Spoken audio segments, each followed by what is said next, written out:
Hello बेटा, good morning.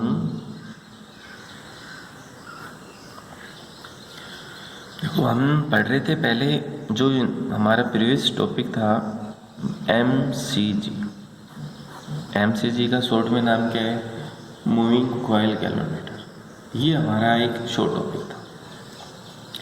तो MCG क्या है, मूविंग कॉइल गैल्वेनोमीटर क्या है? ठीक है। तो बेटा, मूविंग कॉइल गैल्वेनोमीटर में हमने इसके बारे में पढ़ा, measurement small electric current principle के बारे में पढ़ा। जैसे कॉइल को मैग्नेटिक फील्ड के अंदर रखते हैं, इट एक्सपीरियंस है टॉर्क, तो वहाँ से आपको क्या मिलेगा? टॉर्क मिलेगा। तीसरा पॉइंट क्या था? कंस्ट्रक्शन, जैसे बनावट थी वो इसकी कंस्ट्रक्शन है। चौथा पॉइंट क्या है बेटा? वर्किंग। वर्किंग क्या था? जैसे ही कॉइल को मैग्नेटिक फील्ड के अंदर रखते हैं तो इट एक्सपीरियंस है टॉर्क।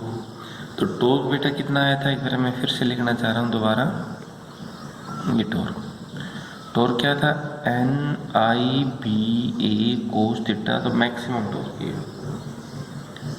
और दूसरा था बेटा रेस्टोरिंग टॉर्क। दूसरा क्या था? Restoring torque. वो किसके बराबर होता है बेटा? K into theta. ठीक है, ये भी आपके पास टॉर्क है और ये भी आपके पास क्या टॉर्क। तो बेटा यहाँ से क्या आ गया? Implies NIBA K into theta. ये मैं पहले भी करा चुका हूँ, एक बार दोबारा से देख लीजिए। तो हमें MCG तो क्या शो करता है? करंट शो करता है। तो हमें करंट की वैल्यू चाहिए। आज बराबर क्या हो? K theta upon NB। Theta क्या है बेटा? थीटा है यहाँ पर डिफ्लेक्शन। थीटा यहाँ पर क्या है? डिफ्लेक्शन। तो इस सारे को हमने क्या बोल दिया? G इंटू थीटा, here G is known as galvanometer. G का नाम क्या है बेटा? गैल्वेनोमीटर। जो कि आपके पास G किसके बराबर है? KNBA। K यहाँ पर क्या है? Spring constant. जो K है बेटा, K यहाँ पर क्या हुआ है कि स्प्रिंग कांस्टेंट। N क्या है? Number of turns in the coil. B magnetic field है और A एरिया है। एरिया आपके पास होगा L इंटू बी। जो L इंटू बी है बेटा, वो आपके पास क्या होता है? एरिया। तो ये डिफ्लेक्शन आपके पास रही थी। इट मीन्स अगर हम यहाँ से देखें तो I डायरेक्टली प्रोपोर्शनल टू थीटा। I डायरेक्टली प्रोपोर्शनल टू थीटा। इसका अर्थ क्या है? जितनी ज़्यादा डिफ्लेक्शन शो होगी गैल्वेनोमीटर के द्वारा, उतना ही ज़्यादा क्या मिलेगा? करंट मिलेगा। कि current is directly proportional to deflection produce in the coil. Coil के अंदर जो डिफ्लेक्शन प्रोड्यूस है उसके डायरेक्टली प्रोपोर्शनल। ये आपके पास क्या होगा बेटा? ये हो जाता है। ठीक है, तो I is directly proportional to थीटा, इसकी वैल्यू ये होगी। अब इसमें क्या था? जैसे ये कॉइल थी,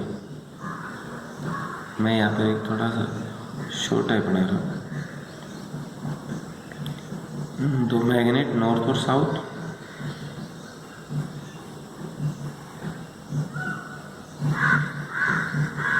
टॉर्सन हेड एच के साथ कनेक्ट कर दिया, रिटर्न टेबल T2 T1 कुछ मान लो। इसके बीच में सिलेंडर भी अगर आप रखना चाहो तो सिलेंडर भी मिल सकता है।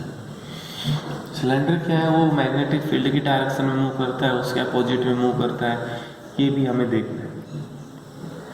ठीक है, तो बेटा ये आपके पास है। तो जैसे ही कॉइल जितनी स्पीड से घूमेगी उतनी ही यहाँ पर क्या डिफ्लेक्शन शो होती है। ये जो कोन के मिरर है गैल्वेनोमीटर की तरह काम करती है और ये उतना ही डिफ्लेक्शन को शो करता है। तो जितनी ज़्यादा डिफ्लेक्शन शो होगी उतना ही ज़्यादा बेटा क्या मिलेगा? करंट मिलेगा।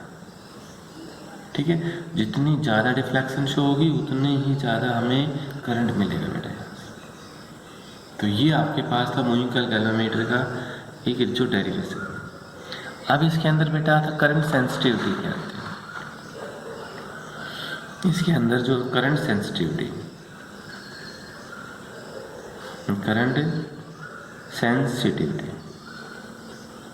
स्पेलिंग देख लेना बेटा। इसमें राइटिंग बेटा ऐसे ही होगी, क्योंकि जितने बारीक हम लिखते हैं उतने आपको दिखाई नहीं देते। अब थोड़ा सा साइज हमने बढ़ाया। Current sensitivity, it is represented by I S. Current sensitivity को हम किसे लिखते हैं? आई एस से। ये होता है बेटा थीटा अपॉन आई। किसके बराबर होगा? थीटा अपॉन आई, जो कि आपके पास है करंट सेंसिटिविटी। थीटा क्या है? थीटा है बेटा deflection produce in the galvanometer. Current और आई के करंट, तो दोनों का जो रेशियो है वो आपके पास क्या है बेटा? Current sensitivity. तो it is the ratio, short में लिख रहा हूँ, it is the ratio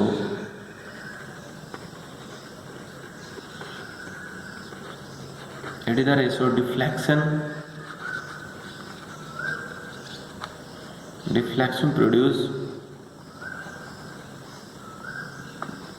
by galvanometer to current flow through it।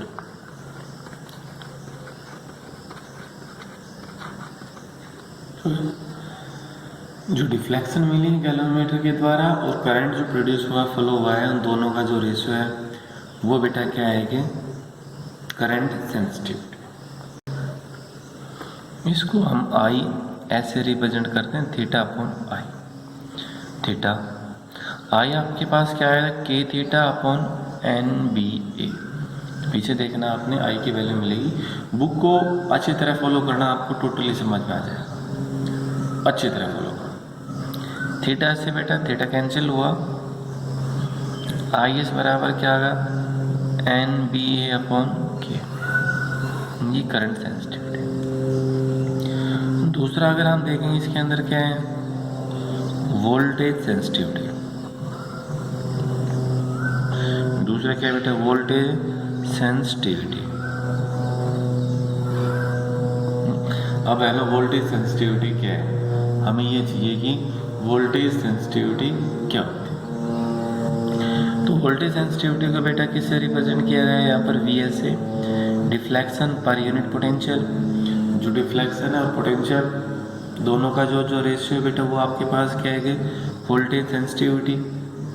तो वी एस थीटा, वी क्या है आपके पास? According to Ohm's law V is equal to I are.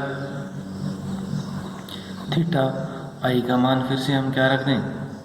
के theta upon N B A into are.